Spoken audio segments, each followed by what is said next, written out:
Crystal Carson, and I'm here today speaking with James Black, the VP of the CSE, which is the Canadian Securities Exchange. Now, Canadian Securities Exchange has been able to bring a lot of companies into the public markets and made it a lot more easier for that opportunity to arise. You've been a big supporter of the Extraordinary Futures Conference. Now, why do you think it's so important to take advantage of these opportunities? It's tremendously important, and thank you for that question. We're a founding sponsor of Extraordinary Future for the very reason that we wanted to create a forum that connected some of the private companies we've seen with the concept of public funding. Typically, people associate tech financing with, going to Silicon Valley and raising money from a VC.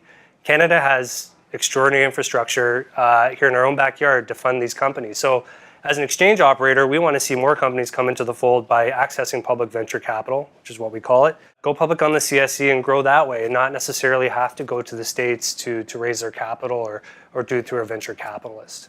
Absolutely. And I mean, there's so many emerging industries here that we're seeing.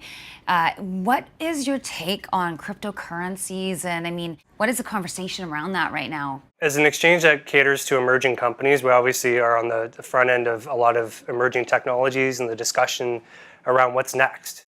That's what we're here for, is to kind of see what proves out publicly and at an early stage and see if that capital, if it takes a high-risk bet on an early stage company in one of these nascent industries, at least has a fair shake. And that's what we're trying to do, is trying to promote a fair playground for some of these companies to raise that capital and prove out these points. Because honestly, I don't know where cryptocurrency is going. I don't know where blockchain is going. We just know that it's going somewhere, and it's going to need capital to prove out some of these business concepts. One other area that I found really interesting in some of my research is in New York, and a company just in general is the focus on female-focused marketing in the stock exchange. And Ellevest is a company that's launching, and it's an $11 trillion industry. What do you think is like, in your opinion, and I don't even know if you can speak to this, but what do you think the difference is in marketing, the public markets to men towards women? Like, have you guys talked about this at all? Is it a conversation that started yet over here? Yeah, it's something that I've talked to certain people about, and for sure, I think I go back to that point of